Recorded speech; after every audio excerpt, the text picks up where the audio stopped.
so apparently the first 10 seconds of the video, everyone just sees ads. So for right now, if anyone remembers that Timmy Turner or the Fairly Odd Parents cartoon where Cosmo says, "This is a show about nothing. How do we know when it's over?" Okay, so hopefully the ads are over by now. Hey guys, how's it going? It is I, the real Randy Chavez, coming at you today with a Veve OMI update video. Guys, if you're new, welcome. For not, welcome back. I love y'all. Everyone say hello to Dashi. Hello, Dashi. Commenting, liking, and subscribing is a free way to help support the channel. Non-free ways are Patreon, smashing that super thanks button down below, super chats as well. And yeah, Wraithax.dth domain name, and become a member, and all that jazz. Super chat all ready to start it off. We have Stan saying, "Who's buying all the Tarzan collectibles? Is there a hidden gem with the purchase? Thanks." I don't know. I haven't taken a look at the Tarzan stuff in a minute. Let's take a look here. It wasn't actually that long ago. Yeah, it was this month. It was in April, just a few weeks ago. So, I'm not 100% sure what I'm seeing here because, so there's 2,400 editions, which means 2,310 because they had, Veve keeps 90. So out of 2,310, there's 2024 left. So there's less than 300 of them out there. So I don't think that there's too many people. Yeah, I'll check on the secondary market. And if I take a look on the secondary, I'll take a look, see what we got here. If I go to the market, I could just search Tarzan, right? Oh, I put Rizan. Oh my god, this app sucks. This app sucks when trying to search for things. Okay, Tarzan. There's 28 of them on the market, so there's not that much. And the 28 of them are there. The price point is about the same as it is for the buy now. For the buy now at retail, it's $60. You could buy one on the market and save 50 cents for $59.50. And then it jumps to 65. So I don't really think there's a ton of these that are really going. I don't think that, because again, if we take a look at these 286 of them that have actually been sold, which is not a ton. We do have on those Disney like greeting cards, the one with I think like Mulan and Tiana, and then there's Aurora that's over there. There's only been a couple hundred of her that have been sold, so that's why she's like $100. Not because I think there's also music on that as well. So again, that's just another reason why. But for this one, no, I don't want to buy. I don't want to buy. I accidentally clicked buy now. I do not want to buy. Tarzan I think is great. It's cool, but it's just when it barely sold more than a tenth, 10% of the supply, I feel like it's not going to moon, at some point. Although that being said, the secondary market is going at retail. It's not like the secondary is like $30 or 30 gems. So if you want one, I mean, I guess it would be a decent idea to go for the sub 100. I don't want to say a decent idea. That's although there's not a lot of them out there. If you wanted a sub 100, you actually can't get it. You could buy Husk shows for $5,000 or Mike Burden 1 2 3 4 5 for 83,000. But again, I don't think that's worth it nearly at all. If you were to say a sub 100, was $150, okay, I can kind of see that. But clearly, 5K is, I think, way too much. Even for an ultra rare, even if it was a secret rare, I'd say way too much. So anyway, we do have a couple of things going on today. I don't want to be too long for the giveaway stuff, so I'll go over what I got. I like what you got. Oh, good job. That was Rick and Morty. That was when did the take off your pants and your panties, and do whatever on the floor. Okay, that was that show. So for those of you that missed it in my live stream yesterday, it was actually asked yesterday in a live stream, saying, "Hey, you know that Fandango is doing a NFT for Guardians of the Galaxies?" And my first thought was, no, they're not. Because my first thought is like, okay, well, Marvel is not doing NFTs with anyone else except for Veve. So like I was thinking like, is Fandango about to get in a lawsuit? I was like, is Marvel doing something behind Veve's back? I was like, there's no way. I'm like reading this like, okay, where's the NFT? I thought that they were just doing, oh, hey, you're going to see the movie. Let me mint you an NFT. But that's not what it is at all. They actually are doing an NFT, but it is with Veve. So Veve and Fandango do have that partnership, at least just for this one.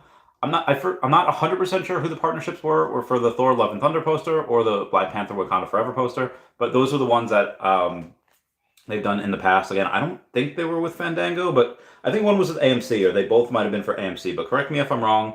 Comment down below. Anyway, the title is a little misleading where it says buy a ticket to Marvel Studios Guardians of the Galaxy 3 for a chance to win an NFT associated with digital collectible. If you talk to Veve Magic, she says you actually don't have to go and buy a ticket. You can enter without buying a ticket. I don't know exactly. It might be just doing your email, whatever it is. But there was a Veve X Women X Veve Discord's hangout space today that I happened to be in. I wasn't speaking at all because again, women's space.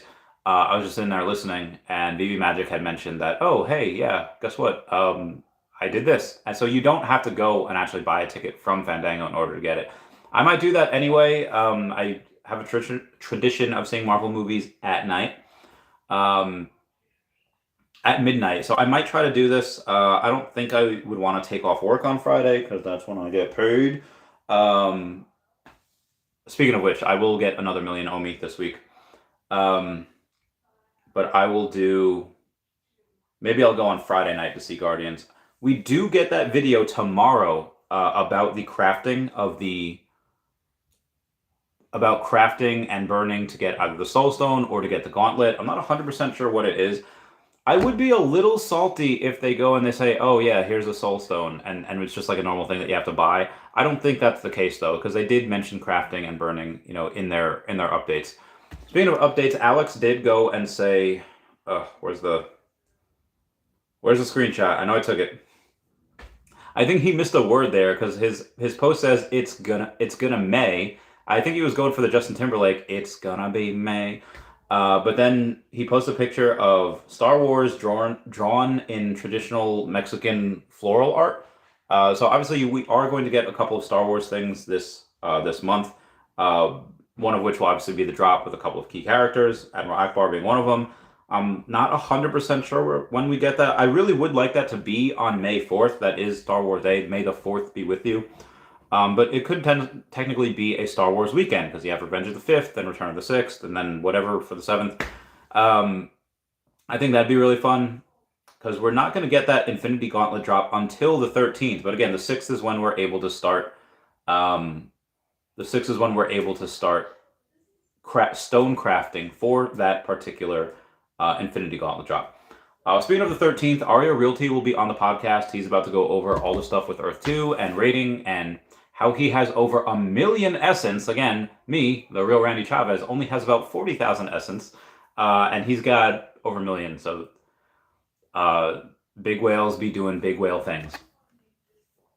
Speaking of whale, I'm going to say whale, but Fanny Carbonell, who is a esteemed actress, had gone and posted a Twitter update the other day just saying, "Hey, I'm buying more OMI." And I was like, "Yeah, Fanny, get it.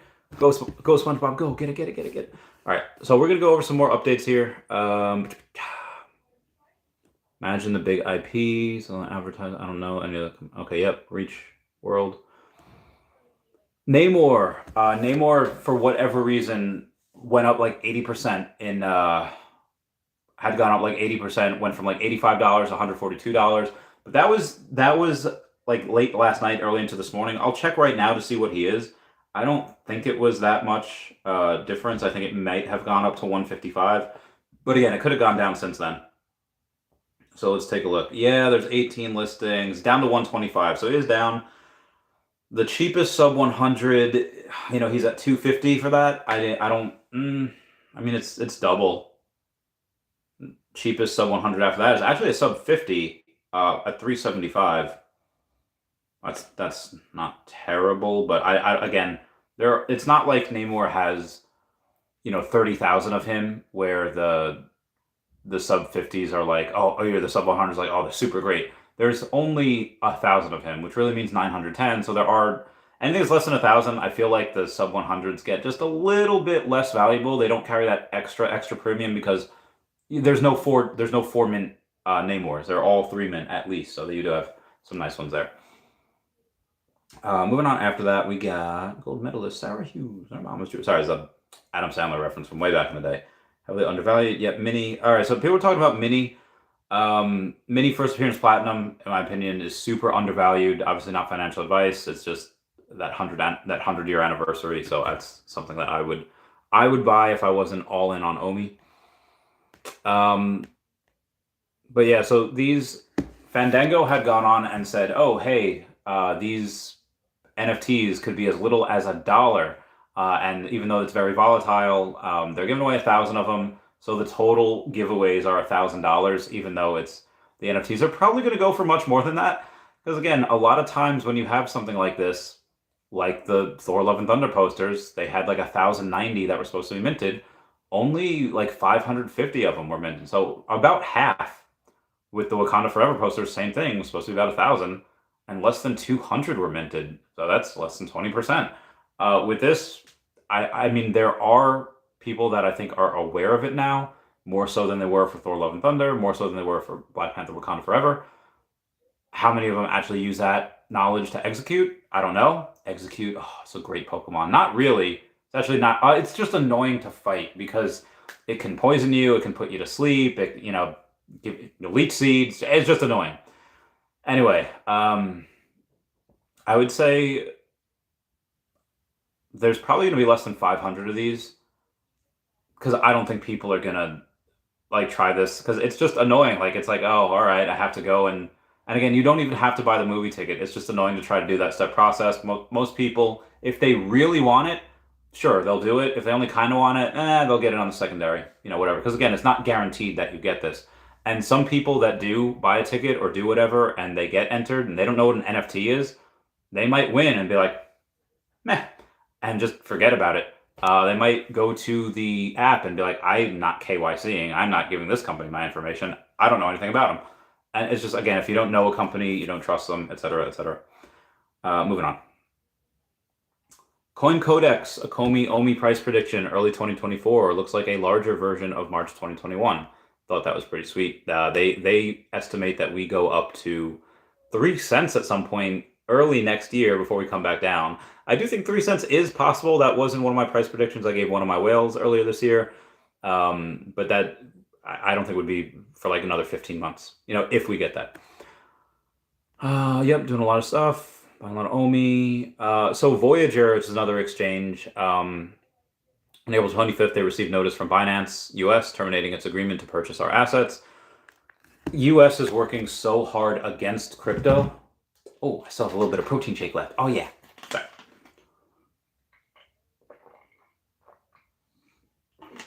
US is just... Okay, so... You know how I dated this girl that worked at McDonald's once, and she said how they fire people, and so they don't have to pay unemployment or pay whatever. Is they don't fire people, they just take them off the list, and they have them work 4 hours a week. So they don't go and be like, you're fired. They go and say oh, hey, check the schedule for next week, and it's oh, only working 4 hours, and then they give you less and less time, so that eventually you just quit. In that, the SEC does something similar, in my opinion, where they're just not giving regulatory clarity, where Coinbase has literally been the poster child, the gold standard of hey, what can we do in order to pass this regulatory clarity? What can we do to make sure that we're doing the right thing by you? And the SEC's I don't know. And they're just not giving anything. The closest I think any exchange had gotten to get a license, I think was actually FTX, which was the most fraudulent one. This whole system is freaking rigged. I think that's just the US's way of banning crypto without banning crypto. And they're just going and they're saying, yeah, we're just not going to give people regulatory clarity. So this way, when they do something one way or the other, we're just going to be oh, you hecked up, which is really stupid. Really pissed at the US for that. That being said, I forget where I was going with this. I don't know what prompted me to talk about this. Oh yeah, Voyager is just one of the next people that had fired Chapter 11. I would expect others like this to continue to go down while we reach peak recession, while we hit peak bear market. I'd just look out for that. And this is also why I say do not keep anything on any exchanges. Do not keep it. I don't even like MetaMask. Trust Wallet or Ledger.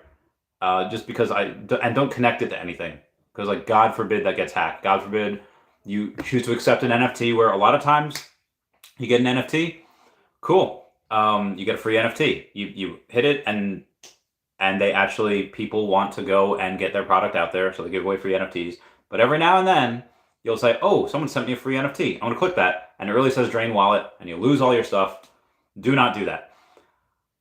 On the other end, if you're at a concert or conference or wherever and you see a QR code, do not scan it. Do not scan random QR codes. I feel like this is like our generation's versions of like don't talk to strangers. Like do not scan random QR codes. Anyway, moving on. Where was I? Okay, all right. So we're gonna do the winners for the Gold Dragon Collectors Club, the Liquid Gold giveaway, and they are drumroll. So far, the winners of this will receive a 4-pack of Treehouse Brewing King Julius Double IPA shipped direct to you. Squidcat will contact you via email, and the winners are Livestrong0827. That is Livestrong0827. Winner number 2 is Mr. Rolex. Love Mr. Rolex. He's so cool. Winner number 3 is Stephen Duarte.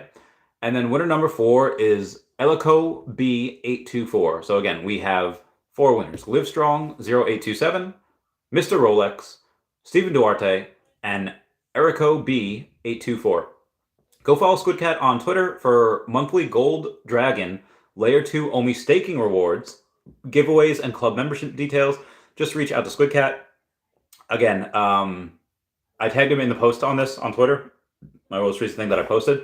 That is, yeah, definitely go do that. There was somebody that had just messaged me and they were just like, yeah, I have like 69,000. Everyone comment nice down below with 69 OMI that they've gotten from the staking from him. So absolutely fantastic, absolute mad lad. You gotta love him. Gotta love people that do that. Okay, so the Luna Robot, the Robotic, and the House of Cards from Mr. Hughes has a, oh, I got an email. I don't need to see that. I don't need to see that. All right, so these guys from Patrick Hughes, these are, I think, very appropriately priced for the amount of mints that they had. Let's go and take a look at the mints over on the drops. So the retrospective, Luna Robot had 600 mints, which means 510. And the Robotic 2021 had 600 mints, which means 510. So you have about 1020 times 50. So you have like $51,000, give or take, on that. And then you have the House of Cards that was $70, and that was 450 of them, which means that there's 360 of them, which means like 20 something thousand. So there's like $72,000 that Veve had grossed because of this, and yeah, shout out to them for that. I think it's okay to price things $50, $70, even $90 if there's low mints of them.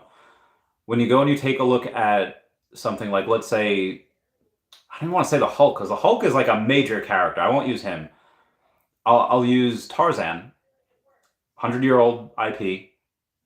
But that being said, the most famous Tarzan, it's like, okay, when you think of Never Mind, I'll find... No, oh God, that's Adele. Oh, why am I thinking her? When you think of and you know, when you think of the song I Will Always Love You, who do you think of? You think of Whitney Houston. Why? Because that's the most popular version. Whereas maybe not everybody knows that originally it was Dolly inspired. Originally that song was from Dolly Parton. And why I bring that up is because the Tarzan that we have on the app might have been the first. It was the first, but it was not the most popular. If it was a Disney Tarzan, they'd be like, oh yeah, let's go. Like that would have done so much better. But 2,400 of those for $60, that's why it only sold, you know, like barely over 10%. I think it sold like 287 of them. Where if you take a look at these, which were $50 and $70 each, they did really well because they were very, very low mint. So I think it's okay to do this high valuation of the pricing if there's lower mints. One thing that I'm very not concerned, I was just curious about is Hulk. People were asking for first appearance Hulk for a long while. First appearance, it was animated, it had sound, it looks really dope, and people didn't go for it. I was very curious about that. Anyway, but it just, they had like 6,000 mints, so that's why. But again, it's first appearance Hulk, you know. Anywho, moving on. Veve. I'm going to read exactly what I had written on the. Oh yeah, so shout out to Veve Official for grossing $76,200. My math was off. Okay, $76,200 in less than 1 minute on their most recent drop. It's clear that Veve app is in the best position for negotiating for IP to come to their platform, as they're the best performing. Also good for OMI. Just my opinion. After that, we have Trust Wallet. It's gonna be May. Somebody was asking about like a Whales wallet before. In the Veve gold and silver logo chat, I just mentioned that, oh hey, one of my friends happened to buy a Veve logo, but they don't really have a Telegram. Although they do now. They do have a Telegram. They're gonna go in there, and they're like, oh, and I mentioned that they're buying a lot of OMI as well, and like, oh, what are they? What are they into on the Veve app? So I was like, oh, I can show you one of the Whales wallets, and this was in January. In January, the estimated value of their vault was over 200,000, and this is just for the collectibles. They had 7 secret rare alligator Lokis, 237 secret rare Thor Love and Thunder posters, and 12 batter up secret rares for the Father's Day stuff. So yeah, just people wanted that, so I was like, all right, cool. Oh, it was Steven Duarte. Oh, congrats on winning. He was the one that was blessed with 50,000 free OMI for holding that gold dragon. So again, people do be given their stuff utility. Anyway, I've been talking for about 20 minutes, so let me go and get to the comments right now. We have Wes says OMI stacking season. It is OMI stacking season. I'll go and so I'll get up to 166 by the end of the week. I might even get that a little bit sooner. Just because I do have a decent sized deal going through this week, and I should get that maybe by Wednesday. I mean, if OMI takes a downturn, I'm like, all right, let's do it now, and I'll lock in at least 1 million OMI, and hopefully I can get more. And it will be on the Veve app, so I won't be going and buying it from the secondary, or not from the secondary, from like the open market. I will be buying it from other people that don't want to bridge it, and this way I can provide the fam with some exit liquidity. Hope that they're cool with it. Or was I? George17 says, the tide just turned, in my opinion. OG's coming back. Cavell did that video. I don't care, but more evidence OMI is as awesome as we thought. Yep, stacking more. The real Randy Chavez is becoming a legend. How did RKO Randy Orton just go like, remember when he used to do that? That was so douchey, but it was also kind of cool. I was like, God, he's awesome. Anyway, Stan, thank you so much for the super chat saying, who's buying all the Tarzan collectibles? Is there a hidden gem with the purchase? Thanks. Again, there wasn't too many people. I think there were 287 of them that have been bought. I don't think that's a ton. But it's kind of cool. But yeah, I think it's just because it wasn't the one that everyone grew up with. It was historic. And I think collectors will actually appreciate that. Like when old school collectors get in. When I was dealing with Pokemon cards, obviously I dealt with collectors in, the modern era. And when I say modern, I mean like the 25 years and below, and sooner. But when you have a lot of old school collectors out there, there's some old school collectors that don't buy anything past World War II. I mean, some people buy up to like old coin collectors, they'll buy stuff from like 64 and below, because in those 64 coins, the U.S. government actually put silver in those. Speaking of coins, I do have another partnership coming out with a collectible coin company. It's going to be pretty cool. I can't wait for y'all to see it, and you guys will like it as well. Anyway, there's some people that always says like, nah, I don't even buy anything from 1900s. It's all Civil War era stuff. I was like, my guy, that is so long ago. Like, how are things even alive from that point? And they have Civil War buttons and there's Civil War coins, and I was like, oh my God, it's insane. Anyway, moving on. I just think those are the type of people that'll really appreciate Tarzan, just because even though it is modern technology, it is a 100-year-old, IP. Same thing why I think they'll really like some Nintendo stuff, because even though Nintendo, we all know it as Mario, Pikachu, Star Fox, Samus, Yoshi, everyone that's on my arm. It started in the 1800s. It started like 1883, I think. There was just playing cards. So it's just a very old company, and people are like, all right, that I'll take. Guarantee it. Again, that's if we get Nintendo. Do we get it? I like, well, I guess they're talking to Pokemon first. And I guess once Pokemon does well, then obviously they'll do Nintendo be on board with them. So yeah. Metaverse says, paycheck tomorrow. Let's get this toast. Yo, Metaverse, get that bread. Get that paycheck bread. I'm so happy that people. I'm helping another friend buy some OMI as well. I should start like a commission thing where I go and buy people's OMI for them. So yeah, I'm just helping some people with that. Be advised, if you want OMI and you don't know how to buy it, let me know. I will help you. It might take several days just because I'm really, really backlogged with a lot of stuff. But yeah, I'll totally do it. Omar Casada says, hi, Randy and Dashi. Hi, Omar. Meow. Cole T says, what do you think is the main reason OMI and Veve have not gained more traction in the general crypto and NFT community? Probably just because it's not like one, there's no marketing. So that probably helps, the fact that nobody knows about them. And then when people do kind of find out, it's again, you have to KYC, and this is like, oh, people just don't like to do that. They don't like to do that extra effort. And then on top of that, it's like, wait, we got a KYC and then we can't self-custody. So you're gonna have, and this is how dumb this is, you're gonna have people go in the Web3 universe that's like, hey, this is their baby, they know Web3, and they're gonna be like, okay, well, I can't self-custody this, so it's not really Web3. They're gonna be like a purist. And then they're going to say, well, if Veve's all about IP, and Gary Vee says IP will rule the world, IP is doing really well. And speaking of Gary Vee, he actually owns part of Recur. They're going to go to Recur and they're going to self-custody a Rugrats NFT, which has exceedingly low volume, extraordinarily little volume, and it's like somebody that goes and a buddy of mine one time went into a 7-Eleven. And the pizza was supposed to be, I don't know, like $8 or whatever, and they charged them $9. Like, no, it's like it's supposed to be 7 something, then with tax supposed to be like $8, and they were doing it wrong, and they were charging him $9, and he's like, no, I'm not going to pay $9 because it's supposed to be 8. So he went to Pizza Hut and paid $20, and it's like, what? And it's like, it's the principle of the thing.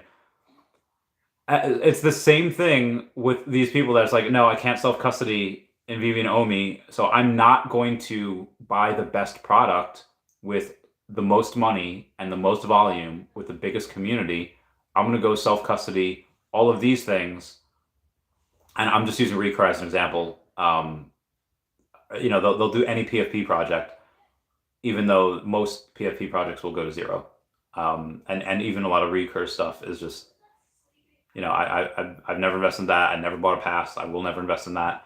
I wouldn't say never. If they get bought out by a company, or if they happen to turn it around, they get like a huge inflection of cash, and then they start doing other stuff with it, I'd be like, oh, okay, yeah, this could be dope. So never say never. But I just, yeah. So that's definitely another reason. You have the purists, you have the lack of marketing, and then what are some other things that you said? You said, this investment seems like a no-brainer for us. Why not for the rest? Cheers. Yeah. Also, it's, Gary Vee is well known in the space. Like, the Lost Twins are well known.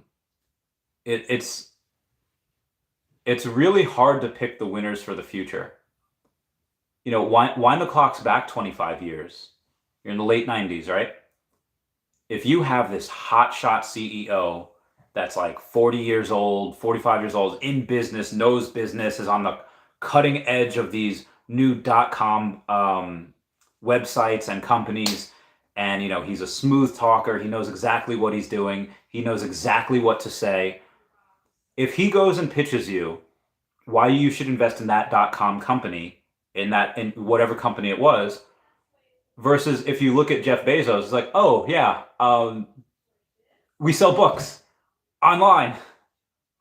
That's it. Like, who are you going to believe? I mean, you're most likely not going with Jeff Bezos. You're most likely not going to go with like Bill Gates. Again, like when you have these CEOs that are like these giga chads, when you have these CEOs that are just know exactly what to say, and they're not like autistic, and they can go and actually talk with people and make eye contact, and they have a firm handshake, and they can throw back a whiskey with you. Versus like again, Bill Gates is like, yeah, my stuff is gonna change the world. Like nobody's gonna believe you. Like no one's gonna believe. Like I would not invest with these people in 1997, 1998. Maybe I would if I was on a bunch of Lucy, but it's just it's extremely hard to pick the winners. It's extremely hard to go and say which ones are going to make it. Now, thankfully, because, and again, I'm talking about most retail investors. If you've been around the block a couple times, I've been in finance for several years and very successful this for several years, then you can kind of tell which way the wind is blowing and be like, no, I've seen this before, I know. And then obviously me having the power of Lucy, on top of that is just, again, I know this, I know collectors. But for most normies out there that just, if you look at David and you don't know who he is, you're like, okay, he looks like a little meek. He looks like a little timid. Is that someone that you want run a company? And then watch one interview is like, oh, this guy's dangerous because you know exactly what he's talking about. You know that he knows exactly what he's talking about. And then, being able to speak multiple languages on top of that, be like, okay, who is Asia going to trust? Are they going to trust someone that speaks their native tongue, that's been in collecting and was already super hyper successful, worth 9 figures before Veve? Or are they going to trust a really super loud American that, drops F-bombs all the time, like Gary Vee? Like, you're going to have, I know who they're going to pick. They're going to pick David Yu. Like, they're going to pick Veve. They're going to pick this company. So, again, you don't have to, most people, again, why does the S&P 500 exist? It exists to take dumb money out of the markets. Currently, you don't really have that right now in crypto. You have a little bit of the people that have made these, what do you call it? Like metaverse ETFs, like, oh, you're a metaverse token, you're in our ETF. And obviously not all metaverses are created the same. Again, when you have the S&P 500, when you have the SPY and you have the VOO taking dumb money out of markets, you don't have to be a savvy investor. You can just put everything in there for 40 years, you'll be a millionaire at the end of that. 30 years, probably be a millionaire at the end of it. If you make decent money, you could maybe do it in 25 years, like whatever it is. It is, most people are not good investors. If they were, they'd be, everyone would be millionaires. So that's why I'm okay with everybody not seeing that it's a great idea right now. They'll get in after it blows up, and a lot of people will make some gains. A lot of people stay steady and they'll hold and retain their value. They'll retain their net worth. Some people will get in at the hype, and then they'll go back down. And then so I know that's a really long-winded answer to your question, but take a look at history and take a look at how normal people were to take a look at Mark Zuckerberg, how they were to take a look at Elon Musk, Jeff Bezos, Bill Gates. I don't think anyone would have invested in them at the start with their pitch. You would have 100% gone with somebody else that, again, just could talk human to human, was that has that smooth sales talking pitch. That's again Giga Chad, CEO, someone that's a shark, and you would have picked them. Most people would have. Thankfully, because there's a bunch of us in this community that live and breathe this business, we can kind of pick out, okay, maybe if I was the only one here that said, yeah, I think Veve is a really good investment, people might be like, I don't know if I really trust Randy 100%. Maybe he's a little from like the military or from boxing, and he talks to his dog that's not real. I could understand that. But then when you have someone like Crypto Rain that's been in this space for a while, then when you have Sanjay Bhaskaran, again, super successful. Again, you're not a Veve Will. You're not in the top, like 30 or 50 or even 100 wallets without having tens of thousands, if not hundreds of thousands of dollars to invest in it. Like, there's many people that put in millions of dollars into this app, like 7 figures. And again, you could maybe, oh, well, how much are they down? Okay, well, everyone in the NFT market is down. Well, most people, not everyone. I'm actually in the positive in this Veve app, just because I had that one sale with the Spider-Man that, again, if you don't want to follow me, follow other people that are super hyper successful. They're super crazy intelligent. And then take a look at that. Again, scientists when looking for life on other planets say follow the water. Journalists when looking, they say follow the money. Follow the money. If you want to be successful, take a look at what other successful people are doing. You do what they do, and one day you'll have what they have. This is not hard. So again, even don't pay attention to me. Pay attention to other people that are in this space, that know what they're doing, that maybe they've invested as much or maybe not as much as me in the 6-figure, but then they also have 7 figures in their bank account, whatever. It's not like crazy Randy that's going and putting in $500,000, $600,000, and that's all he has. Take a look at other people that are putting in as much or more or not as much. If you have that type of money, usually pretty good with it. So if they're putting that much in, they probably have millions more or hundreds of thousands more. So again, just throwing that out there. Anyway, moving on. Next question. Bill Garner says, what up? Yo, what up, Bill Garner? Hope you're doing well, fam. Legacy Bermuda says, let's go! Also, I would do, what am I doing? Any more super chats, and I will start the peanut butter whiskey, because that's what I do. Michael Gazillion says, Randy, what's your take that an absolute meme coin like Pepe can outcompete a market cap like OMI, given Veve has advertised utility despite still not having anything 3 years later for any realized use case? We're gonna have to drink water for this because the throat's gonna get. And I guess before I answer that, I will say if I missed it, Legacy Bermuda says, "Let's go, Legacy, fire, peace, alien drinks." Okay, so when I saw Pepe and it was like number 312, crypto, and I saw it and I was like, they gained a lot of followers in a week, on their Twitter. This could be pretty good. But at the time, it had already like tripled, and I was like, is this going to be another Doge? Probably not. But is this going to be something that can continue? Maybe. I'm seeing it here now on Twitter within the first week, so I could probably ride this wave. Whereas in a couple weeks from now, people might go and they'll hear about it from like a barbecue, and by then, obviously, it's too late. But again, I didn't want to get cute and play with the market. I was like, listen, whatever it does in the short term, if it goes up, I'm sure it'll outperform OMI. I'm sure a lot of things will outperform OMI in the short term, in the next couple months. But I have a winning hand here. I have 21 in blackjack. I'm not folding this. I'm not breaking up a winning hand. So I didn't, and then. Obviously, Pepe's like, I think it was like number 123 this morning. I'll take a look at what it is right now, and I'll do a quick comparison. Where is Le Pepe? Oh, it's 143 right now, but still doing really well. Still at 50%. It's 50% on the day, which is heckin' ridiculous. So I got okay, all right. Cheers. I got. Can I go and how do I go and take a look at this? Well, I got 10 doll hairs for a shot, so I will do that. Yes, I will. I don't know if I can show. I guess I'll show. The White Rabbit gave me $10 for a shot. So cheers, mate. Cheers. I will 100% do that for you. Oh, that was good. Oh god, peanut butter. That's the best thing in the world. Anyway, taking a look at Pepe.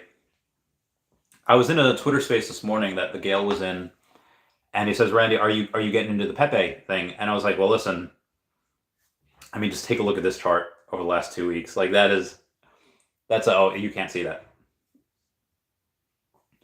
That is a nice looking chart. And I'm not going to lie, it probably has more room to run because it's still only number 146. It was 123. The market cap's 282 million.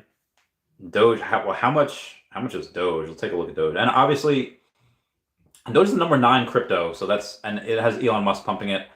That has $11 billion market cap. When you take a look at Pepe, historically, that is the OG meme. That is like the original meme. I mean, it's not I think the original meme started out as like cat memes, but Doge I don't think was really a thing until like 2012 maybe. Pepe the Sad Frog, mid late 2000s.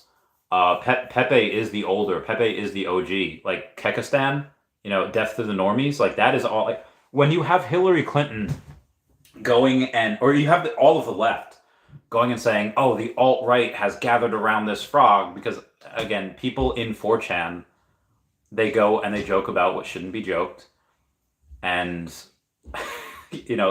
who's which side politically is going to get more offended at something. Well, I'm not going to lie, both of them are getting pretty upset about things that I don't think should. Anyway,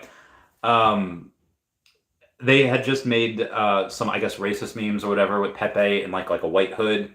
So immediately the left is like, oh, the alt-right has claimed this Pepe the Frog, and it's not that at all. It's just a meme, and you could make Pepe into anything. So when Hillary she's running for president, it's like 2015, 2016, she's like, oh, and this Pepe the Frog, and somebody in the audience goes, Pepe!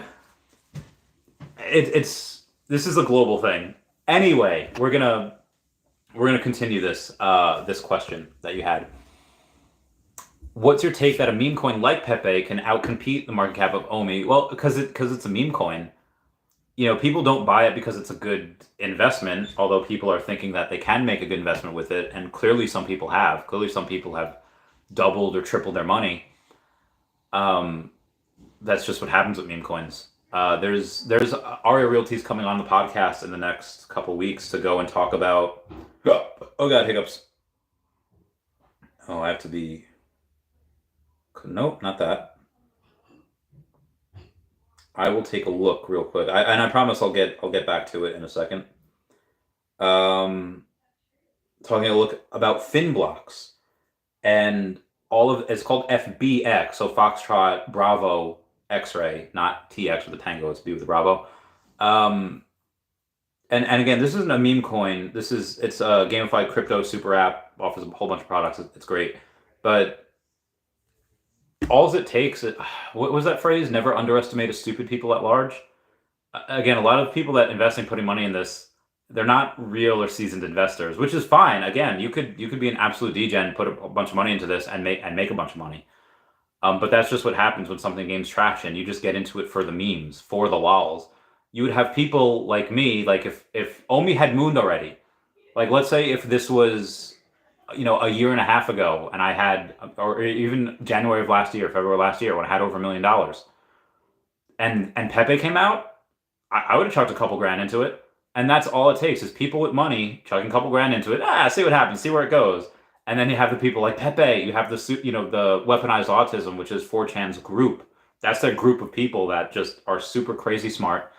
And, I don't think this takes away from OMI because it's a meme. I mean, there are other projects that are maybe not, or I don't think they outperformed Immutable X. Because Immutable X is in the top 100. That's actually number 56. Oh wow, it's $1. I don't think it takes away from it because, again, they don't have the utility yet. Now I understand what you're saying on the latter part of your message when you say, "Hey, Veve's been promising OMI utility for a number of years, and we still don't have it. What's going on?" I get it. Listen, I understand 100,000%. People investing in general are generally impatient, but then in crypto space in general are also even more impatient. It's like when you have if you take a kid out to a restaurant or a kid out to a show, anywhere where some things can get a little boring, and the kids start acting up, like I'm bored and I'm doing this, and they start making noises, they start trying to entertain themselves. They do so usually about 10 to 15 minutes before the adults start to get bored. I feel like it's fairly similar with seasoned investors, whatever, and you have some people in crypto that's just like, okay, I've waited 2 months for this to moon. It hasn't mooned yet. I'm out. Someone in stocks will just be like, okay, I've waited, 8 months for this. It hasn't done anything. I'm out. And then obviously you have the super seasoned ones that was like, yeah, I've held this for like 3 years and it's fine. So I understand. what you're saying, that you still don't have anything 3 years later. Be advised, because like what I was saying before with Coinbase and regulatory clarity, and there just not being any, it's very hard for VV to go and do something because there's no roadmap for regulation. It's like, oh, hey, there's a bunch of mines in this patch of dirt over here, and it's not mapped out yet. So, good luck. You're just going to YOLO it.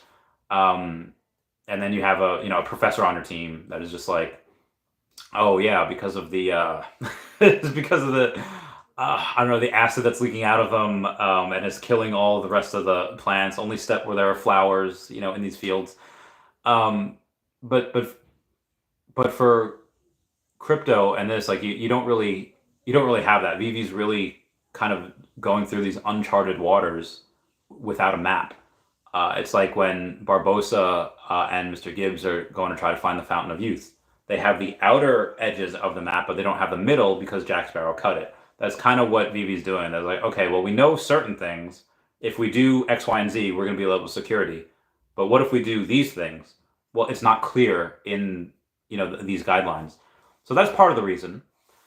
Another part of the reason is because again, 2 years ago, 2.5 years ago, you had a really bad actor. You had a known scam artist that was in that was trying to, that had the utility that they had given was, hey, you're going to be able to buy gems with OMI, and the OMI is going to be burnt 100%.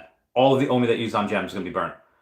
And then someone finally said, wait, if we're taking our OMI, if people are taking their OMI and they're buying gems, and all that OMI gets burnt, and they take those gems that they got that we're giving away for free because we're not getting any of the OMI, that we're burning that, and people are taking those gems and they're buying our product, that is a huge net loss. If that's great for a pump and dump, which is what the bad actor wanted, but Vivi would have been bankrupt before Marvel had even gone on and announced their partnership.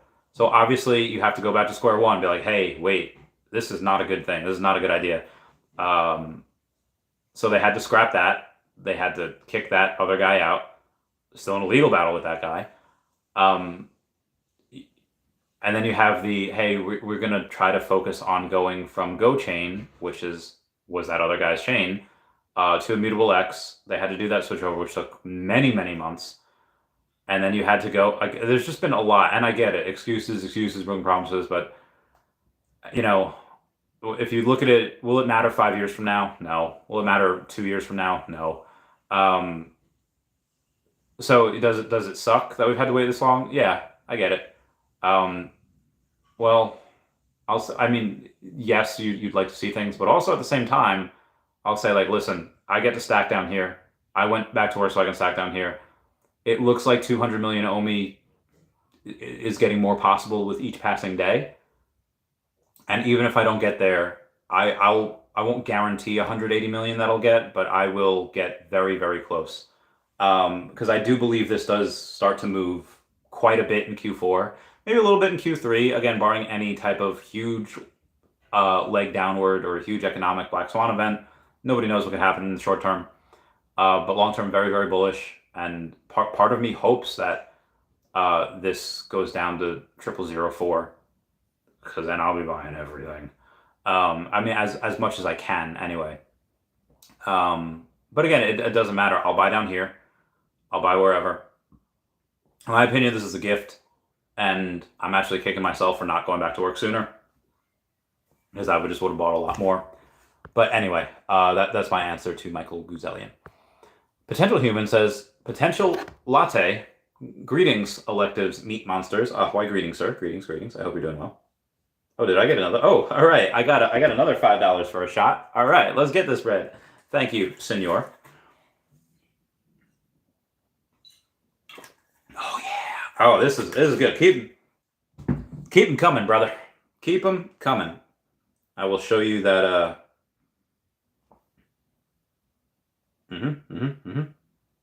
Yep. There's the 10. There's the 5. Gracias. Can I show that again? I'll show that again, just because I want to. I don't have Cash App on my thing. I would have to search for it. Okay. 5. Nope, nothing yet. So that was a That was another nice $5 hairs from the White Rabbit. Whenever I say white, I always think like the White Wizard approaches. Oh, such a good movie. That was Two Towers. Potential Human says, greeting electric meat monsters. Why, greetings, senor. Dennis Tigalier saying, what if to get the soul stone, you have to kill what you love, so you have to burn your most valuable collectible? Nobody will do that. Because even if you go and you don't have much of a collection, your most valuable, I mean, unless you have like 3 collectibles, no one's doing that. Like, am I going to burn my number 41 logo? No. No, that belongs in a museum. I would never. I mean, if someone's be like, Chavez, I'll give you $1 million to burn it. Sure. Okay, I'll do that. Sorry, Dan and Dave. It's $1 million is fine. But yeah, I'm not. I don't think people would do that. Bill Gardner says, we might also get John Carter of Mars, since same guy did Tarzan. Oh, that'd be cool. I could dig that. I could dig it. Squid Cat says, smash that like button for Randy and Dashy. Yeah, smash it. Smash it. Oh, thank you so much for smashing that like button. Free way to help support the channel. Actually, what I'm going to do is I'm going to go and I haven't shown you guys how to do it. And obviously you don't need to be shown, but that's how it does it. Freeway. Smash that right there. Smash that all on the floor. Smash that. Give me some more. Smash that. Oh wow, I got another $5 hairs. Oh man, he's gonna. Ooh, okay, all right. White Rabbit. Okay, now that was a full one. Yeah, that was more than a full one. So as proof that I'm not just making this up, I'm not a alcoholic. Although if y'all can see, the last 3, $10, $5, $5. So that is a, well, y'all know what I'm gonna be feeling later, or in like 2 minutes. Where was I? Colty says, thank you for your answers, brother. You are appreciated. Why, thank you. Cheers for the drinks. I try. And I really like the answers that I gave today. I really like the, oh God, we should clip that, right? Maybe I'll try to clip it at another time, because I feel like the answers were more than like 60 seconds. So, but I like it. Skinny Pete says, hello, Randy Dashin fan. Why, hello, Skinny Pete. Why, thank you so much for always coming in and being a broski. Trap Casa said, what's up, nerds? What's up, Trap? I do be a nerd. Smarty Pants 187 says, was Gucci Randy? Added a few more sets, 204 now, and at 527 Plutos and counting. Oh my God, you absolute mad lad. I gotta take a picture. Pictura. There's a good pictura. Complete my device setup. No, I ain't completing no device setup. I don't want to do that. That is wow, 520. I remember when you were like, oh, get to 300, get to 300. And I was like, oh my God, 400. Now you're at 527. You put me to shame. You have more Plutos than I do comics. I have people are like so wowed by this. I have 358 comics. And if you go into my comic vault, and you know how like the collectibles vault, it shows you how much the vault is worth.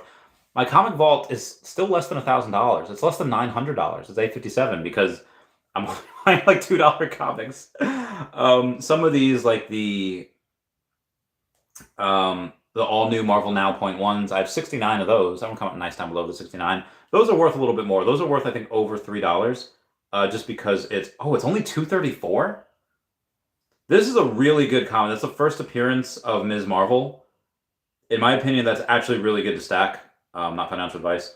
And then another one that I have that is, where's the Vengeance one? Did I like... Vengeance, the first appearance of America Chavez. That is $250, and I think that's very good to stack too.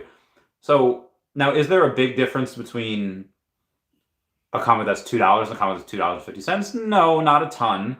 It might not be bad to get those other comics, because even though I like Jeff the Land Shark, I love him.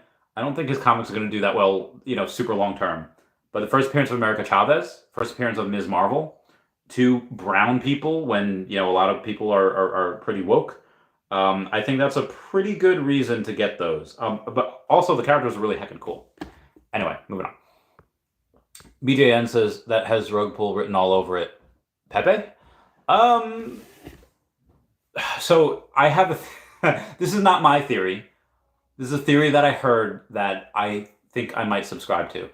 Is that I don't know who's behind Pepe. I forget who said that when talking about American foreign policy. Never let a good crisis go to waste. I feel like if I'm the SEC, if I'm America, if I'm a big bank, and I don't like crypto because it's impeding on my success, I would say like, yo, let's pump up this Pepe coin. What's it going to cost us? A couple $1 million maybe. Pump up this Pepe coin. And then we absolutely rug pull the shiz out of it. Everyone just sells and we just, everything gets bottomed out. Bottom falls out, make it so. And when people lose hundreds of millions or billions, I think right now the market cap's only 200 something million. It's not that much. Get Pepe to a super high premium and then rug pull it and then go and say like, all right, do what you can to dump it. Then it becomes a big thing. Oh, this is why the SEC needs to have more power. So the FTC needs to have more power. Because then they'll go and say like, oh, we need to protect Americans. Again, government loves overreach. They love getting more power and they seldom give up that power. So there is that theory out there that, Pepe and some other things like that are going to be very, very big just so that they can rug, just so that they can accumulate more power. And I'm not going to lie, I subscribe to that theory because it sounds just like what the government would do because the government is government is stupid. But you know who's not stupid? It is the white rabbit who is not stupid that has given another $5 to me, and I'm going to take another shot, and I'm going to be not okay. I'm going to be, well, you know what? It's what the people want. I saw. All right, hold on. Okay, there we go. I saw a shirt one time with Dr. Kevorkian on it, and the text that read, "Give the people what they want." For those of you who do not know, I don't even know I could say this. Dr. Kevorkian was a big proponent of pro-assisted unaliving. And what that means is that, sometimes you have people that... All right, so I worked in the veterinary field for about 9 years before I went to the military. And, when a dog or cat really loses a quality of life, it's time. You got to put them down. And that's considered the humane thing to do because when the dignity's gone, when you see it in their eyes, that's sad. That's horrible. You put them down, put them out of misery type of deal. And I think the same thing. I think humans should also have that option. If you are sick with whatever you have, MS, cancer, whatever type of sickness it is that's taking away your dignity, taking away your quality of life, there are people, and I'm included in that believe that you should have the rights to your own body and you should be able to have a pro-assisted unaliving. Same way that we have that with dogs and cats, putting down. It's just a barbiturate overdose that makes the heart, stop, and you just go to sleep and never wake up. And Dr. Kevorkian was very famous for doing this for his patients. And I don't know if he got arrested. Did they like kill him? Did they do? All right, we gotta find out. Doctor, I don't even know how to spell Kevorkian. Oh, that was close. American pathologist, euthanasia proponent. He publicly championed the terminal patient's right to die by physician-assisted unaliving. Embodied in his quote, "Dying is not a crime." Kevorkian said that he assisted at least 130 patients to that end. But what happened to him? Oh yeah, he did serve. He served 8 years. And I don't believe he should have served 8 years. I think he should not have served anything. Now, granted, I don't know if maybe that's how he got his sick jollies. Oh yeah, I'm taking these people for right. I doubt that. I think it's just, Anywho, where was I? What was I talking about? I don't know how he went from rug pull to pro-assisted unaliving. I don't know my train of thought. I might even have to watch this later. Be like, how did I get there? Excuse me. Anyway. Oh, yes. Give the people what they want. You want me to drink? That's all you gotta do. Super chat or cash at me. Or link down below. Potential Human gave me a tip in OMI yesterday. He sent me 6,900 OMI. Comment nice down below with 69. I was like, oh my god, that was so exciting. Just only layer 2 though. If you want to tip an OMI, only tip layer 2 to that app. Don't do it from an exchange. Darth Chaos says, hello there. Oh, General Darth Chaos. How are you? Skinny Pete says, a large amount of Pepe coins are owned by a few. Careful. Yes, agreed. What I was saying before. It could possibly have some more room to run, but also, I wouldn't, it's not something that I would invest in so easily. I don't know. All the Dead Midget saying, good day, boss. Will it only be possible to use OMI in the secondary market? Yes and no. For the OMI to NFT, yes. However, if you're going to have, originally it was advertised as bronze tickets saying, oh, hey, MCP, you're going to use your MCP points to do a wait list. And then, the more MCP points you spend, the more waitlist numbers you can get. And what bronze tickets was saying for each bronze ticket was $1. So, and you could buy those bronze tickets with OMI. I think you could only buy them with OMI. And the OMI does not get returned to you, does not get refunded. So I think that in that same breath, they're going to have, you're not going to be able to use OMI to buy those NFTs, but you're going to be able to use OMI to either buy those bronze tickets or whatever new one they're doing, loyalty points, loyalty tickets, whatever they call it.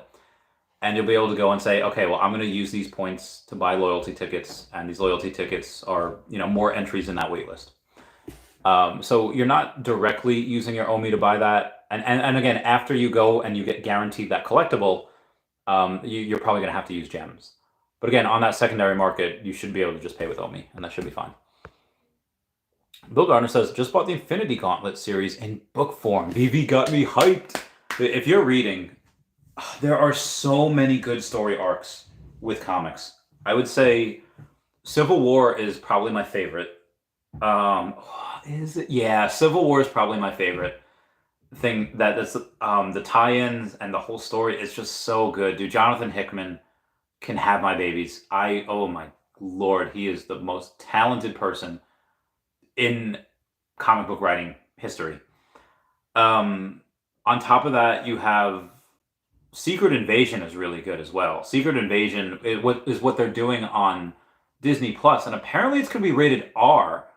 I don't know how they're going to do that because so for Secret Invasion, you have Val, who's played by Julia Louis-Dreyfus, who's Elaine from Seinfeld. Love her, and she has not aged a day. She still looks good. She still looks, lordy, she still looks great. I don't care how old she is.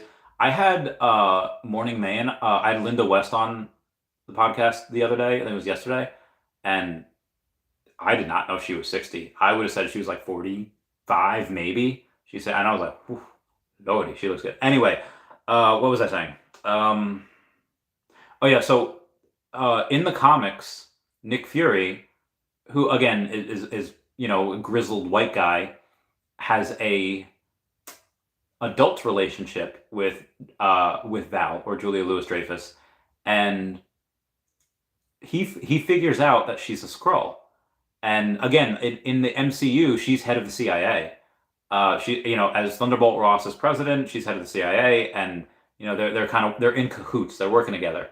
And Nick Fury finds out that's like, oh, hey, there's something off with Val. So he's trying to get it out of her. He's like, who are you, really?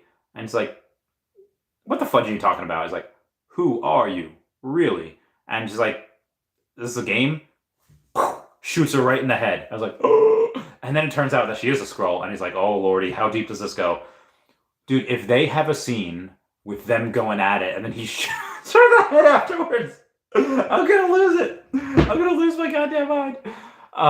That would be hysterical. So anyway, Secret Invasion's really good. A lot of adult stuff in there. And then Secret Wars. Oh my God, Secret Wars.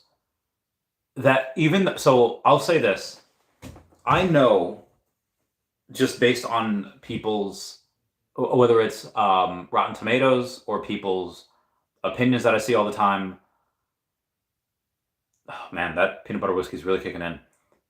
That Avatar: The Last Airbender is a better show than Legend of Korra. That being said, I like Legend of Korra better because you have like for Avatar: The Last Airbender, you have like these kids that are learning from like these old guys, like Boomy and Iroh, and I love Iroh, and it's great, and it's just not and like the cookie cutter villain that just wants to take over the world because he's evil.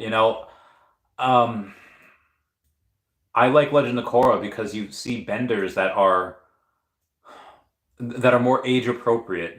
You don't have like these 12 to 14-year olds, fighting, and then they're learning from like 90-year olds.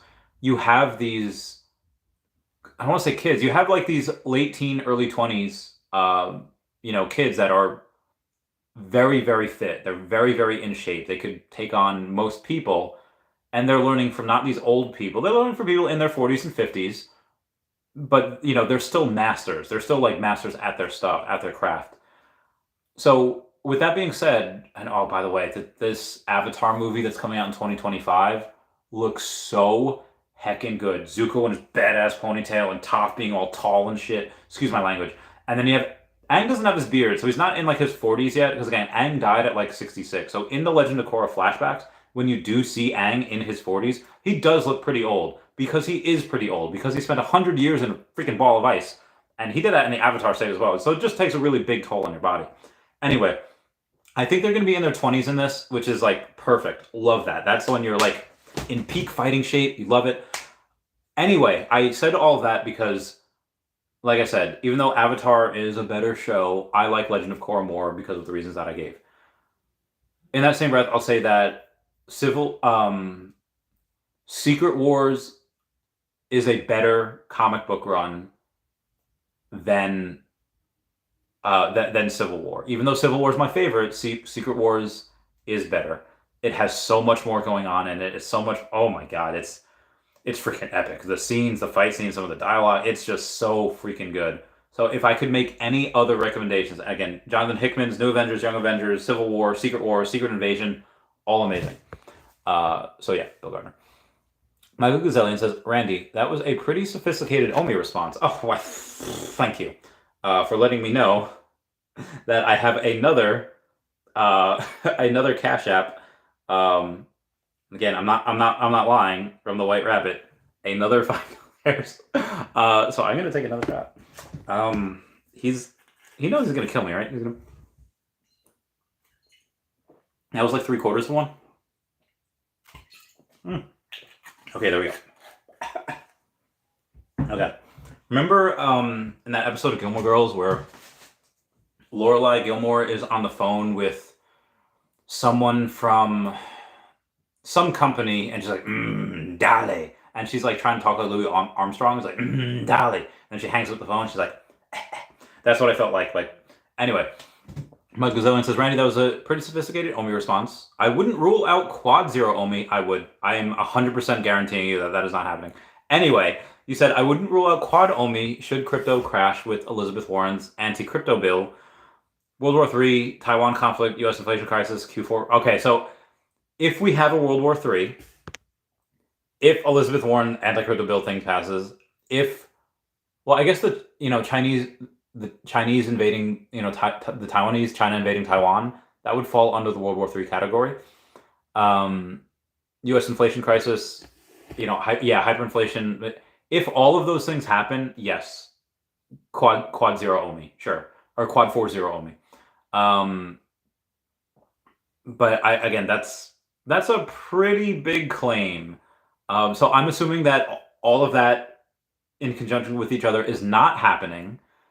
But if it does, then yes, I would agree that quad zero OMI is definitely possible and actually probable if all of those things happen together. Skinny piece. You forgot to read my message. I didn't know you had. Oh, did you have a message?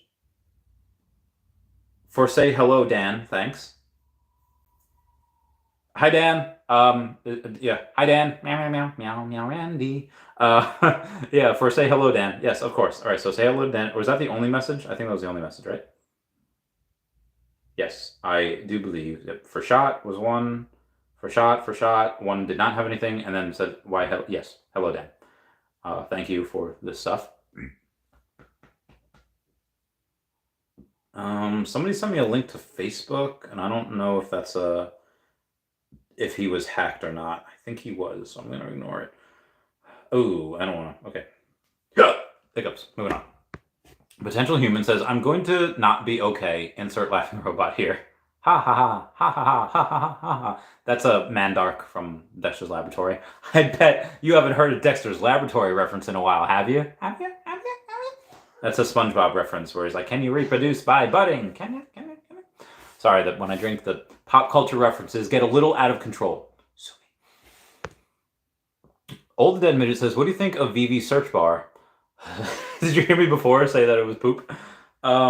It's a lot better than it was.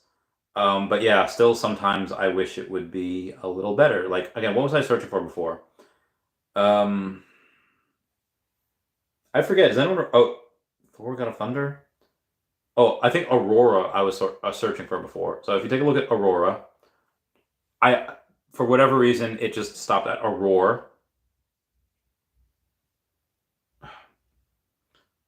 All right, so whenever I accidentally hit something, like I'll try to hit the A button. Oh, okay, that actually worked. Is it A? For whatever reason, it's really sensitive, and I just can't hit it. Aurora. It's a. It was AU. Okay, it's AU, but every like second hit I put on the keyboard, it would just take away the keyboard. And I was like, guys, I'm not like I'm not doing anything. And Aurora's 115. Oh my god. I know there's not many of her, but I don't think she's worth 115. I know first appearance, and I know it's Aurora, also known as Briar Rose, is a graceful and kind heroine, 1057 Sleeping Beauty. Her charmed life quickly turns cursed at the hands of the evil fairy Maleficent. Aurora believes in a wish and remains hopeful that she will find adventure she's looking for. Yeah, there's not a ton of these. Like there are less of her than Tarzan, and it has music, which is cool.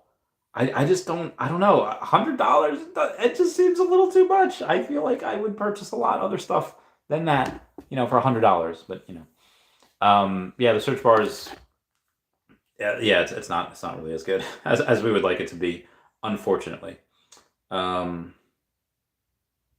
Where am I here? Oh, we got some photos. Pepe. This is a great meme.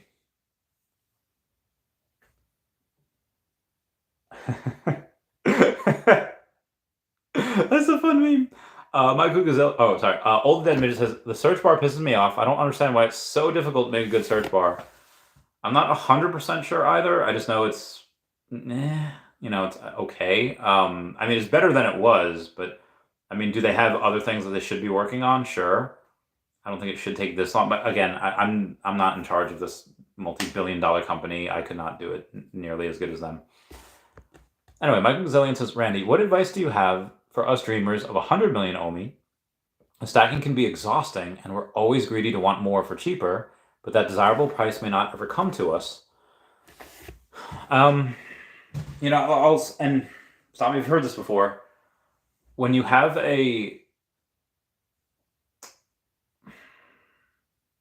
two scenarios, which one are you going to be sadder about, or more angry about, or whatever about?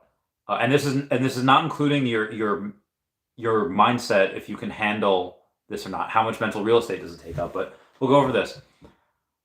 If you buy something right now at 00066, if you buy, let's say, $1,000, $2,000, $10,000 of it now, and it goes down to 0005, obviously that doesn't feel good.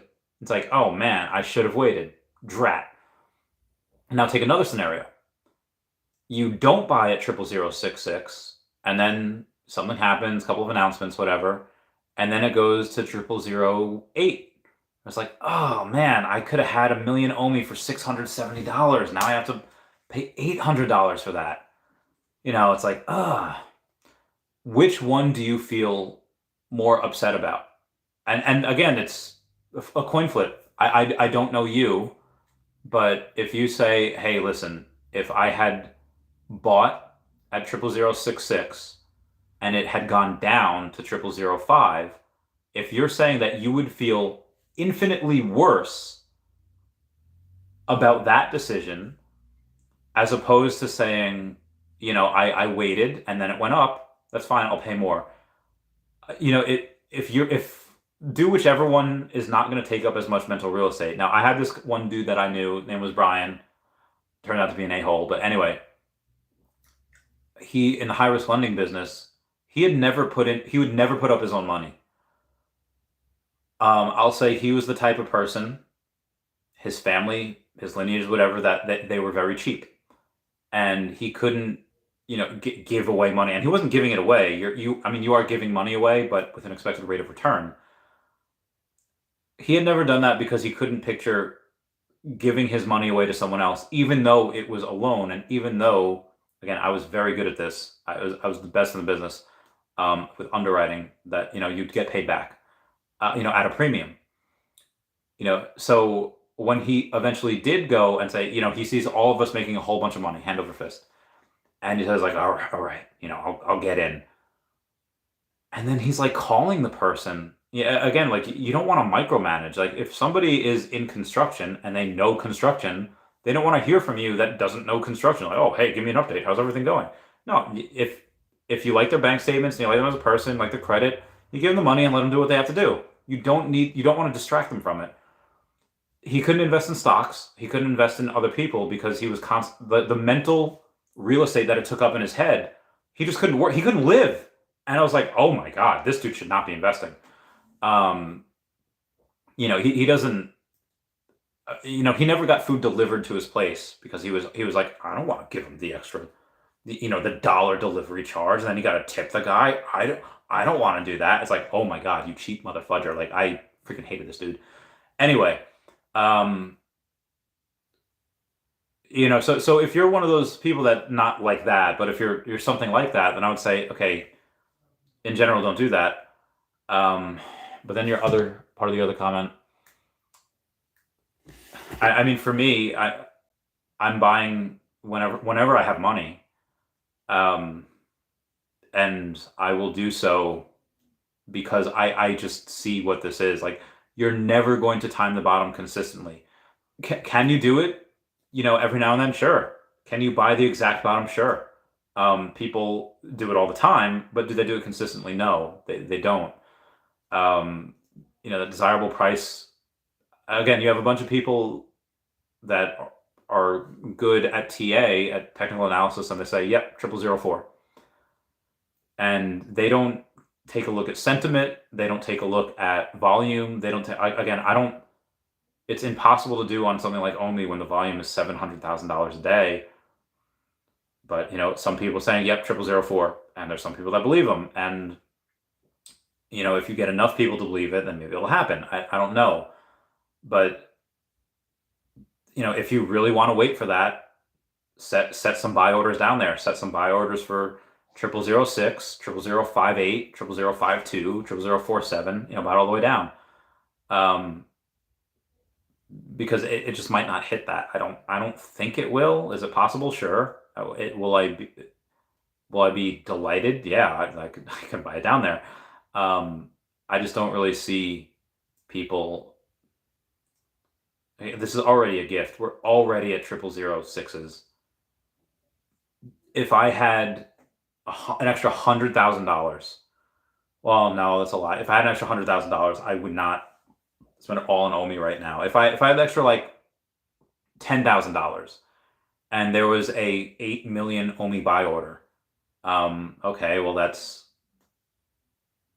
say there's a 20 million OMI buy order. Okay, well that's $12,000, right? 12 like 13.2. So if there's a 20 million OMI sell order, that's $13,200. I would just buy that sell order. I would buy it all. Now, if I had $100,000 and there was a giant sell wall, like $100,000 worth of OMI sell wall, I wouldn't buy that all. I would buy a little bit of it, and then if the price goes down, buy a little bit more. I would be a little bit more selective of that.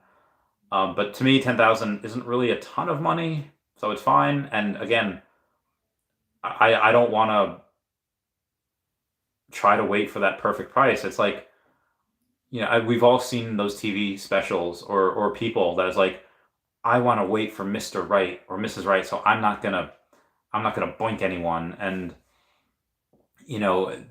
some of those people, not all of them, some of them wind up being in their 30s, not having been with anyone, and then they're just very inexperienced at things. And then in your 30s, and you're just, you really have to play catch up, and it's just like your life is just hecked at that point. Now, obviously, you have that other statistic that says, okay, well, the higher your body count, the more likely you are to get divorced, and that's a true statistic. So, I'm only using that for the scenario in which I'm saying, don't wait, for the perfect buy thing. I mean, I'm not waiting, and again, it's not financial advice. It's just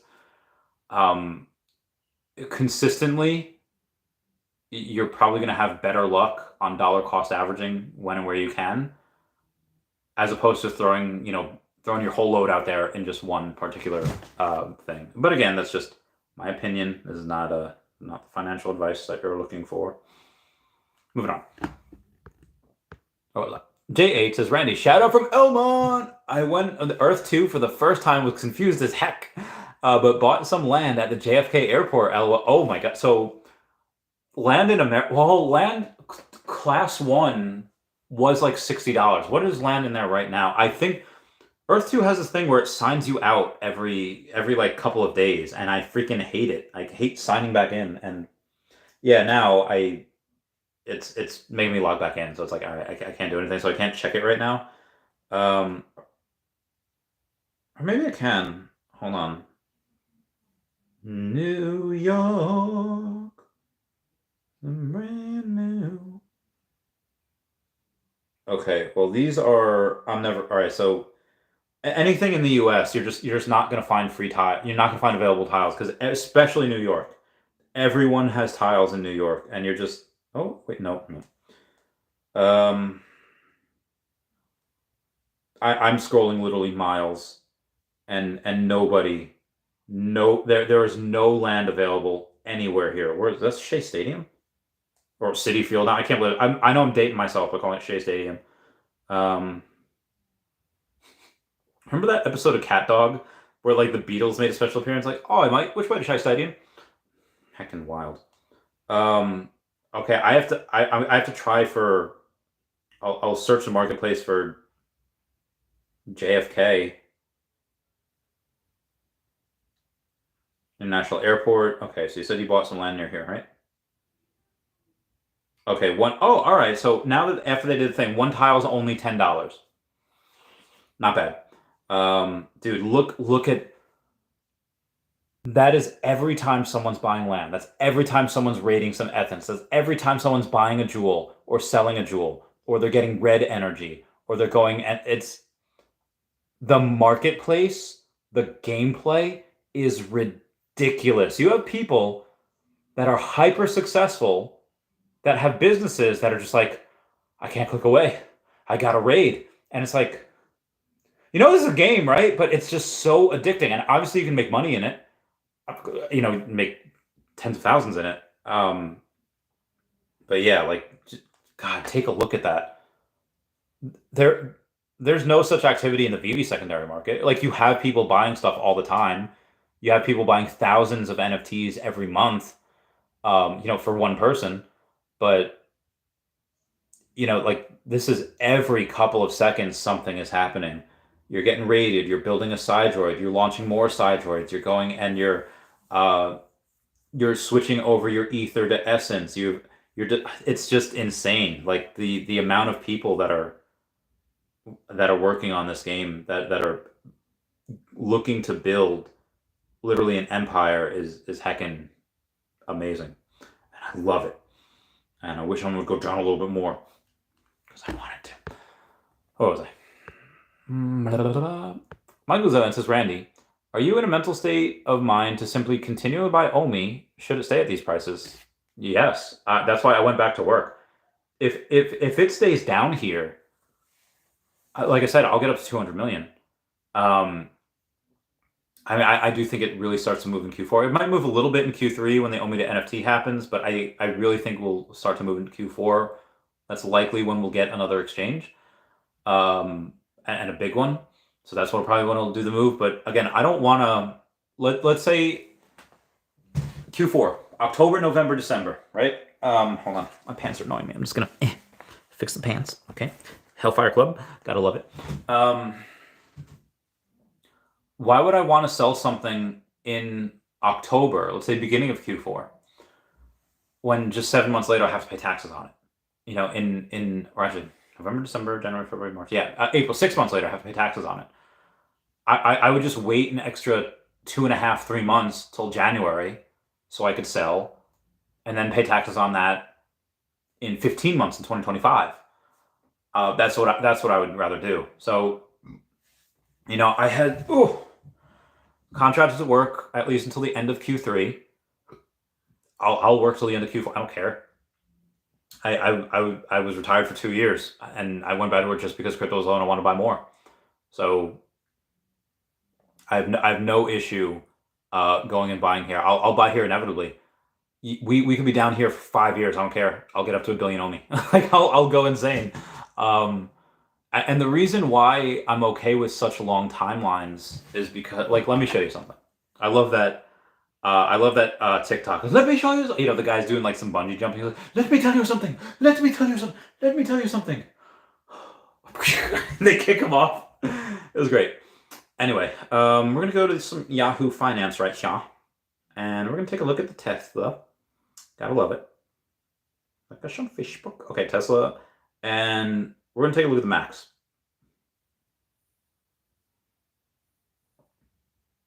All right, so obviously, you know, from when it started on 1 August, you know, at like $1.30, or you know, now it's adjusted to like, and that was 2010, to like 3 years later, it had only gone up, like doubled to $2.50. But let me take a look at this. From July of 2014, it was $14.89. July of 2014, $14.89, right? June 1st of 2019, that is 4 years and 11 months later, it is $14.90. It had moved 1 penny in 5 years. Actually, we can do this a little bit better now. Hold on.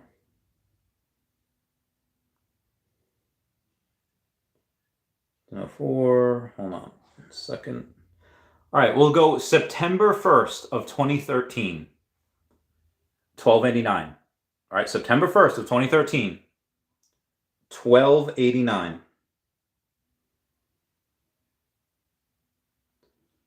May 1st of 2019, this is almost 6 years later, it had actually gone down to $12.34. Why am I bringing this up?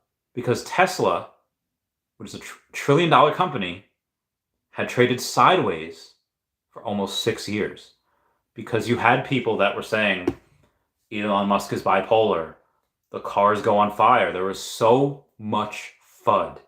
There was so much people saying like, oh, they're going to be bankrupt. They're always going to be bankrupt. Oh, Elon Musk sold some, you know, he's raising money. He's diluting everybody's shares. If Veve did that, people would lose their freaking minds. If they did what Elon Musk did, where he's like, okay, we're gonna sell some stock, and we're gonna dilute everyone's shares. You know, the people that were long-term hodlers went and said, okay, good, you're raising capital, so you can not only pay your bills, but so you could work on these amazing cars that are disrupting the industry. And then you could go and eventually, you know, it won't matter in the long term. Everyone's going to buy Tesla. And that's exactly what happened. And the fudders was like, oh, they're diluting our shares. They're taking their money. Yeah, Elon Musk is worth billions, and us, over here, we're losing money. Where is this? Yeah, the 1%. Again, they have no long-term vision. They don't know what business is. They don't know how to run a business. So I forget where I was going with this. Yeah, so why I have such a long-term plan with this is because I've seen this before. And the longer the base, the bigger the breakout. So the longer it does stay down here, the bigger the breakout's going to have. And it's either going to break up or break down. It's not going to break down.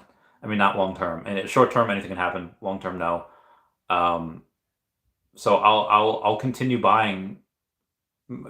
I'll continue buying at least until the end of Q3, unless we're at like, hey, if we're at 0003, or I'm sorry, if we're at 003 and we like do a 5x, 4 or 5x here. Oh, okay.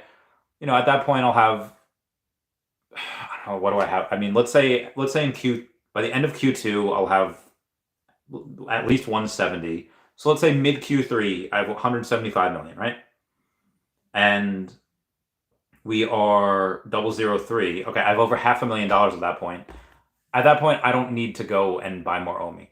I'll focus more on Veve. I'll focus more on buying new clothes, like whatever, living life. I don't really need to buy OMI at that point. Now, that doesn't mean I'm going to sell. That just means I'm going to, that doesn't mean I'm going to sell. That just means I'm going to hodl. But again, if I know where this is going, we don't know the timeline.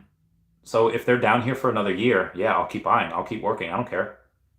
I'll do whatever. Because I know where it's going to go eventually. And we could be down here for another year. But again, the goal is 200 million. If I get 200 million, we're still down here, buy more. I'll buy until I have, I don't know. I mean, it would have to take like another 2 years. But if we stay down here another 2 years, I'll have like $1 million worth of OMI at these prices. It's freaking insane. Anyway, where was I? Bill Garner saying, can't wait for civilians to come into Earth 2. Rating has been insane. Plus, I've been sweeping 6-cent and 7-cent jewel floors. I remember sweeping those floors as well. Those are good times. I don't really have a ton of jewels. Again, I can't check because I was logged out because Earth 2 is stupid every now and then. But yeah, good times. Defung says, Randy, thank you for so many vids. I need daily OMI fixes or I get withdrawals. Again, we had a Saya come in yesterday and super chat me $5. Like, can you make a bullish OMI video? So I was like, okay. So as soon as I ended the stream last night, I was like, I guess I'm making a bullish OMI video. I made one. It turned out to be 27 minutes long, which I wasn't expecting. I really didn't think there were that many catalysts for me to go on about, but there was. It was 27 minutes worth of catalysts. And the video didn't do too bad. It's been out for less than 12 hours, got 1,000 views, and I'm like, cool. It was a good video idea. I originally wasn't going to do one. I was just going to go live again tonight, but, that's heckin' awesome. Go to the analytics. I have over 8,900 subscribers. I can't wait to get that 9,000. Be like, it's over 9,000. Ooh, April 29th. Hold on. All right. Very good. So yeah, I'll keep this going for a little while. I'll see what people say, and if you want to be like White Rabbit on super chat to cash at me, and I'll totally drink some more. There we go, cracking the hips. We'll go and take a look at the Veve stuff. So here's what I do pretty much, not every minute of every day, but multiple times a day. I'll go into my full sets. And I'll scroll down towards things that I think are really interesting. So I'll scroll down to She-Hulk. And She-Hulk is currently at... I have two editions of the Secret Rare. I had a normal one, a normal random mint. And then there was a sub 100 mint at the floor. I'll show you which one it was. It was number 95. And it was at the floor price at the time. It was at 169. Now, obviously, now it's down. It's $129 for one of her right now. But at the time, I was like, oh... I'm getting one because again, there's only. Well, I'll be able to show you in a second. There's only 500 of her, which means 410. So there's not a ton of her at all. Only 19 for sale. And now the cheapest sub 100 is 220. But 129 is actually pretty low because you go from 129 to 145, and then it's not really a loose floor. There's just a bunch of steps: 145, 150, 155. It only goes up very incrementally. But again, there's really not a ton of these. So I really like her. So I always check her. Her ultra rares have been like in the low 20s forever, and there's really no movement on them. It's $23 for her right now for the ultra rare, even though that's the one that's animated. There's just, there's 1,500 of her, which again, still not a ton, but they are, what do you call it? Yeah, again, not a ton of them, but they just don't move. Next thing I check is the Lokis, and I really only check the secret rare. The secret rare is really low at 180, so it's super, super cheap for them right now, because again, they were at 250 at retail. So it goes to 180, 195, 225, 279, 235. So there really isn't one big jump from one way to another. The big jump happens when the number 753, which is selling for 495, if that one sells, then it jumps to $69,000. It will come at nice down below the 69. But again, if it's like this, I don't really. If it gets super cheap, I'll buy another one. The commons, I have 202 of the commons, and they are going for $595. So they are very, very low. And there are only two sub 100s, both listed at $777,000. And obviously, I ain't about that life. And then next, I'll check the Marvel Mighties. Check the most recent one first. I'll check the Cassie Langs, who's at $789. It's almost $8 for Cassie Lang. And why I'm kind of really weird about it is because Ant-Man is actually less. Ant-Man, I think, is like $725. Now, I understand why. Okay, Ant-Man, there's 4,200 of him, and there's 3,200 of Cassie Lang, so there's 1,000 less. And that's not a lot. That is not a lot at all. For the common alligator Lokis, there are 10,000 of those, and those are $595. Those are $6, and there's 10,000 of them. And they have the ultra rare, which is animated, and they have the secret rare, which is animated with sound. But these Cassie Langs, these are 3,200 of her, but they are, out of the 3,200, she's interactive, and there's no other additions like the alligator Lokis. Although I think the secret rare alligator Loki is still the lowest or scarcest secret rare that Marvel has ever put out. So I thought that's really cool. I'm still very, very bullish on them. Still giving it utility. Anyway, I'll go out and check. I'll check out the Cassie Lang sub 100s. There's one for $98, and it's only or a sub 100 for $98. I'm really not going to go and buy that just because a lot of the ones that I had bought were around the $40 to $50 range. So buying one for $98, really don't want to do. Then I go to Hope Van Dyne, who's the Wasp. Oh, there's one at $399. Buying it. Bought it. Boom. Let me go in. Now, why did I go and do that? Because she was really close to $5. Now the floor price on her is $490. So I bought one for $399. Now she's $490. So the price raised almost a doll hair. And her sub 100s really aren't worth it right now. So let's say we round up to 5 for the floors. In uncommon, you usually have to multiply by 8 to get the floor of the sub 100. And the sub 100s for her, number 89, number 93, are listed at $49 and $48. So it's really not that good of a deal yet. If he were to lower them to like $38, $39, I might consider getting them. I already have a bunch of sub 100 Wasps. Let me go and I show you. I have 32 of her in general, but there are 4,200 of her, so I don't have. It's the only set that they've done where the uncommon has the same amount of mints as the common, and the ultra rare has the same amount of mints as the rare. Heckin' wild. But let me count how. All right, so I have 1, 2, buckle my shoe, 3. Do I only have 3 or 4? All right, so I have 4 sub 100s, one of which is a sub 50. Oh, I have 5 sub 100s, 6, 7, 8. I have 8. I have 9. I have 9 sub 100s of her, and 2 of them are sub 50s. So I have 9 out of the 59 sub 100s of her, which I did not think I had that many. Anyway, we have a comment. I'll get back to this. Defunct says $100 worth of rare comics only in the 5,000 editions or rare first appearance Spider-Man. Okay, so $100 worth of comics, the 5,000 editions or rare first. Well, what do you want? I think the rare first appearance Spider-Man, I think those are going to go for quite a bit more. I think there's going to be a bit more ROI for that than there are of some comics, depending on what you buy. Yeah, I'd say depending on what you buy. Like if you just want to be in the top 500 wallets and you're just buying, like 40 to 50 comics that are just $2, they're not going to give you that much of an ROI. But obviously Spider-Man is. But if you're buying $100 rare comics that you're doing it for MCP, or you're doing it for really good comics like Key Comics, or that's fine. First appearance Spider-Man is so good. It's so good.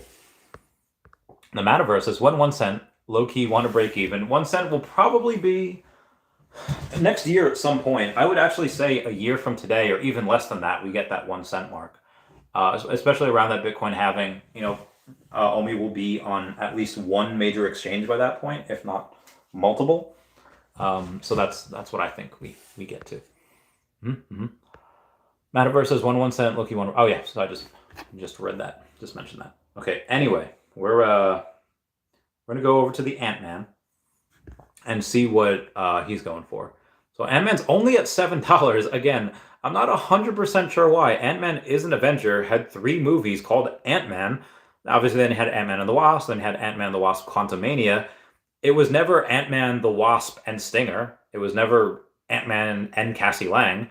And you even had Cassie Lang change from the original actress that was in Endgame to Catherine Newton. And I love Catherine Newton. She was in the Detective Pikachu movie. She is a brilliant actress, a beautiful girl, I've seen her on talk shows. She's amazing. I have a big crush on her.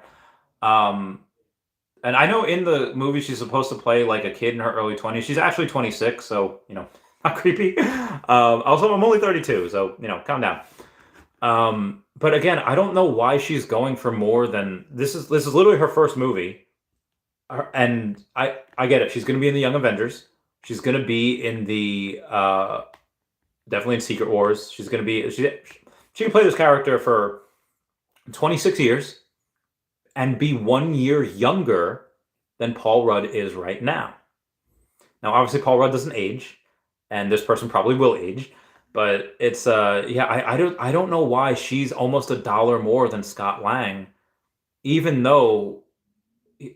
Ant-Man's an Avenger. She's not an Avenger. She'll be part of the Young Avengers. I can't understand that. And the cheapest sub 100 is actually me for Scott Lang at number 94 at 175. If somebody does buy that, I'll go and buy 2 sub 100 other Avengers. One of which I think 2 of it, they'll probably both be Wasp. She was criminally undervalued, and the others will probably be either M'Baku or Queen Ramonda.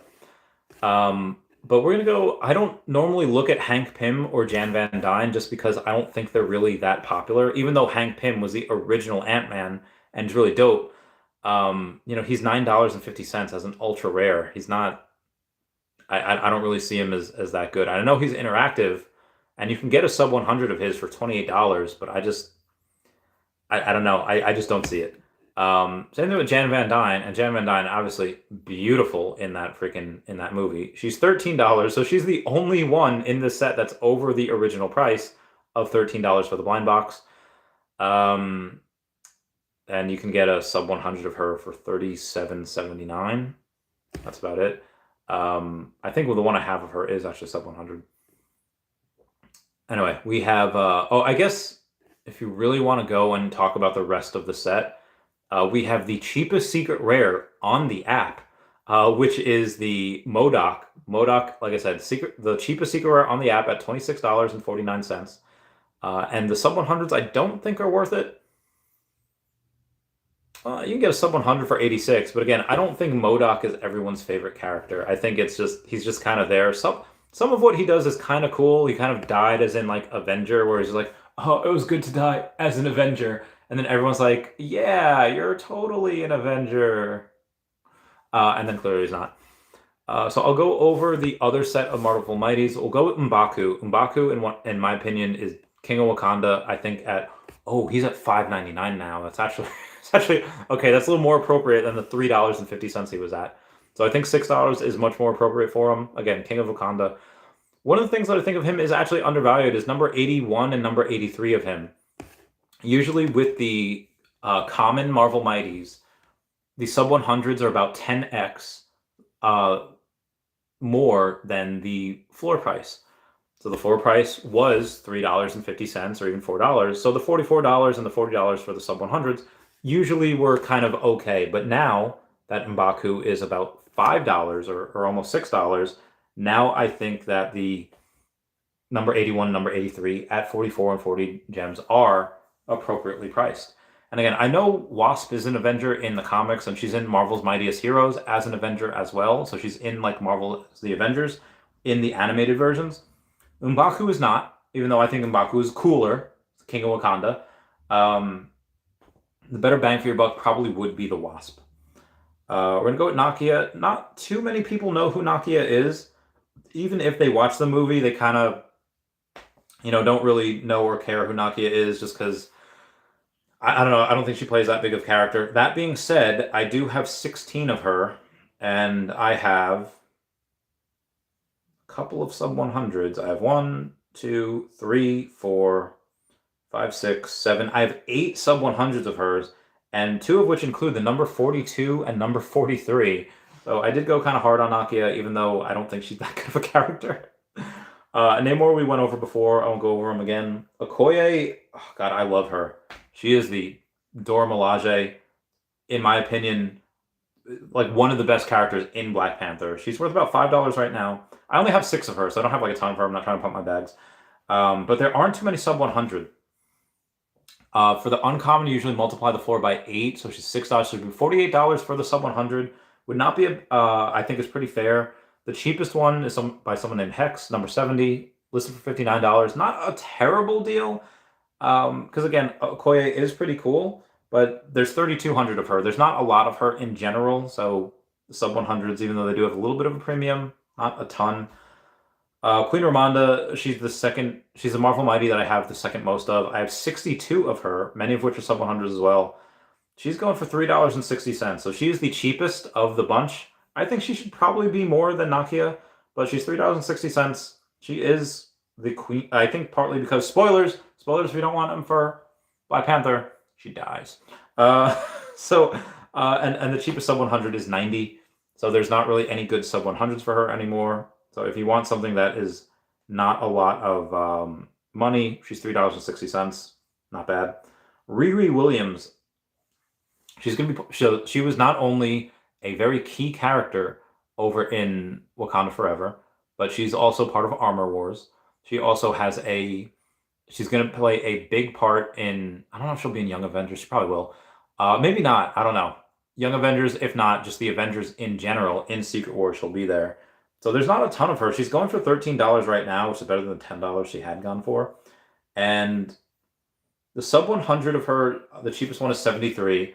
But then you have a number 44 for $100. I don't think that's bad. Even though the 73 I wouldn't buy, I probably would buy the number 44 for 100. It's a sub 50, so it gets even a double premium over the ones that are normally sub 100. And it's a repeating one. So like 77, 66, it's number 44. So it does give that a little bit more of a premium. I think 100 is very, very reasonable. If I had a bunch of money, I'd definitely buy that. The only reason I'm not right now, I'm not 100% sure what I bought the number 42 for, but I do have the number 42 of her as well. And if I click on her, I think I can take a look.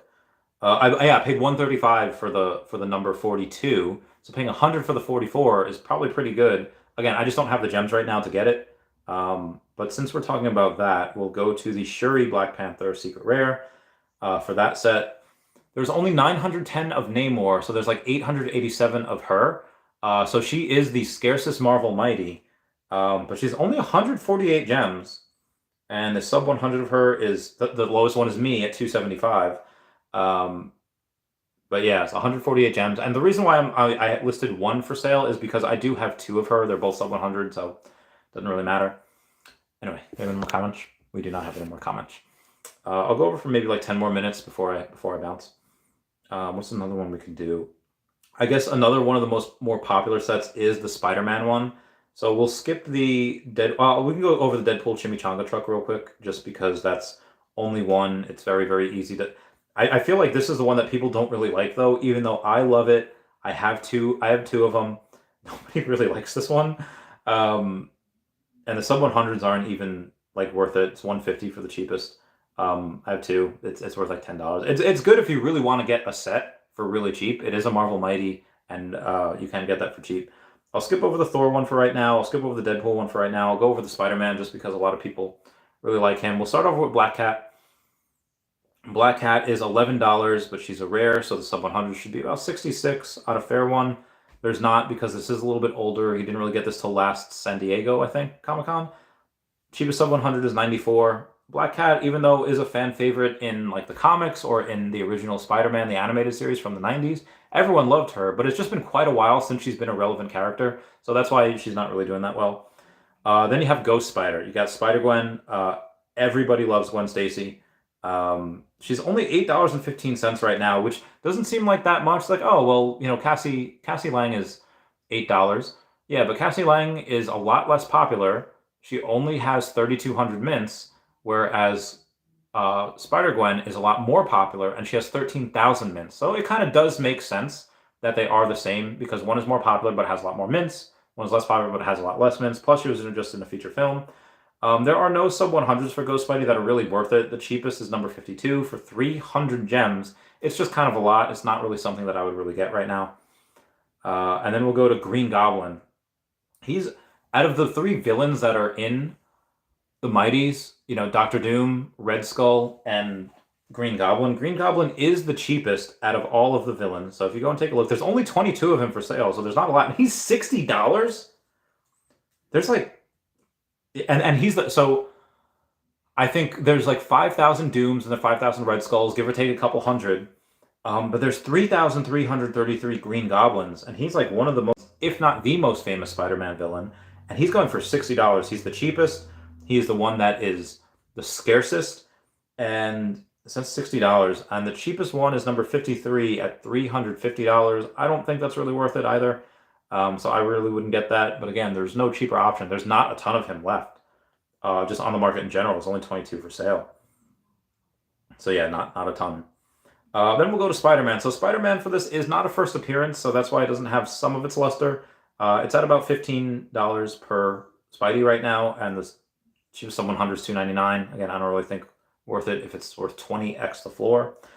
Then we'll go to Spidey 29. This is the most expensive Marvel Mighty, just because it is a Spider-Man. It's Miguel O'Hara. It is going to be very popular in Across the Spider-Verse in the second movie. So the floor is $2.95, which is actually pretty cheap. The floor of, hold on, how much? Okay, 88% on my tablet. I'm gonna take you, yeah, and then I'm gonna Hidashi. I'm gonna put this on my telephono. So yeah, $2.95 I think is pretty cheap compared to where it was. I think at one point this is actually $3,300, so it's done like a 90% drop. And then you take a look at the cheapest sub 100. There's only 26 on here, so I should be able to just count real quick and go over to take a look at number 65 for 800 gems, which I don't think is too bad, but it's not something that I would buy right now just because it is about 2.5x of the floor. So again, it's just not something that I think is really super valuable right now. And then you have Spider-Woman, you have Jessica Drew on here, which is, I don't think anyone really likes her. She's going for $6 right now, the sub 100 of her. Even if I see one for $30, I don't even think I would get it. And there's not. You have cheapest one at number 79 for $150, just not worth it. And nobody really knows who she is. Nobody likes her. I'll skip the Eternals because nobody really likes them. But I will go on and I'll do the Thor ones right now, just because we have a little bit of time. And there's been no comments, so I'll keep going. So we'll take a look at Beta Ray Bill. There's only 23 of him, and he is the secret rare of the Thor Mighties. And he's only $109. And then if you take a look at the sub 100s, there's number 76 for $155. That's not bad. That's not bad if you're going to get one. But again, he's pretty scarce in general. There's only 1,500 of him. He's one of the scarcest Marvel Mighties. I think the only ones that are scarcer is the Namor, the Shuri. Yeah, just the Namor and the Shuri. So he is the scarcest outside of that. And I'll take a look at Jane Foster, which we love. And also something else about Beta Ray Bill. He can carry Mjolnir. I know he doesn't really have Mjolnir, or maybe he has a version of Mjolnir on his hammer, but he can carry Mjolnir. He is worthy. I was hoping he would be part of the Guardians of the Galaxy 3. He actually is a Guardian of the Galaxy. He does travel with them every now and then, so that's really cool. But we'll go with Jane Foster, who I really love, which you might see again in future movies, despite her untimely passing in the Thor movie. Anyway, at $8, cheapest sub 100 is 125. Again, not really worth it. I wouldn't really expect her to be more than like $70-ish for sub 100 right now. Loki, even though the alligator Loki was the first on the app, this Loki is a first appearance because it's just the first appearance of this variant. He's at $9 right now, and you have a number 83 for $109, and I think that's actually pretty decent. I would expect him to be like 90-ish. I think that's pretty good. You got Odin. Odin had 2,500 versions of him, or 2,500 mints. He's about $30 at the floor. Ooh, and he's got a 67 that you can get for $98. That's not bad. And number 83 for 99. Yeah, I don't think those are too bad. I think those are actually fairly decent. You do have Thor, who is, like Spider-Man, not a first appearance on the app. And he's going for $645. Because he's not a first appearance, I wouldn't even take yeah, there's nothing. There's number 50 that's for 165. I wouldn't really do that. Then we have Valkyrie. Valkyrie, again, not really well known. She's $3.50. Not really anyone's favorite. I kind of like Valkyrie. But at $3.50, there's not really anything that's really good right now. I think the cheapest one is number 79 for $48. That being said, I do have a couple of Valkyrie, and one of which is a sub 100. Two of which are sub 100. Number 94, number 72. So I do have those. I know I had two of her. And then I'll go with Deadpool. And then after Deadpool, I think we can end this because there's no more comments. So for the Deadpool one, we'll go with the Deadpool Marvel Mighty. Again, not a first appearance because his was the Christmas sweater dancing one. He's at $5.95. Let's round it up to $6 right now. Many of his sub 100s are had by Skukovuts. But the cheapest one is $190. Not really worth it. Again, they're not first appearances, but Skukovuts has, I think, most, like about 60% of the sub 100s of Deadpool. Anyway, you have Deadpool the Duck that has 1,983 of him. The floor is $80. And if you go and you take a look at the sub 100s, it's actually $120 for number, oh no, I'm sorry, $110 for number 89, 120 for 53. I think those are fairly worth it, in my opinion. Then you have Dogpool. Oh, I love this little guy. Dogpool is really cool. He's got a floor of $27.49, and he's got a sub 100 floor. It's a sub 50 of $125. Let's say if let's say it's 75 should be for the sub 100. And then yeah, I guess it would be worth it. You know, get a sub 50 for 125. I would probably do that. Again, there's a little bit of them, 2,777. And then Lady Deadpool. This is the one that I have the most of. I have 76 Lady Deadpools.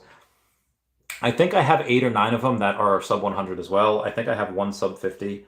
And there's... So her floor is 275. We'll round up to 3. And there's only one sub 100. It's number 77, listed for $77.77. Not worth it. But again, I already have a bunch of her. You have the X-Men version of Deadpool, which is another one that is not a first appearance. 55 of them on the market, $3.89 for the floor. So it should be like $30 for the floor of the sub 100. But you can't get that. You can only get a 55, number 97 for 55 gems. But again, he's not a first appearance, so you do have a little bit less speculation play on it. You have Zombie Deadpool is going for $8, so it should be about $64 because it's first appearance for a sub 100.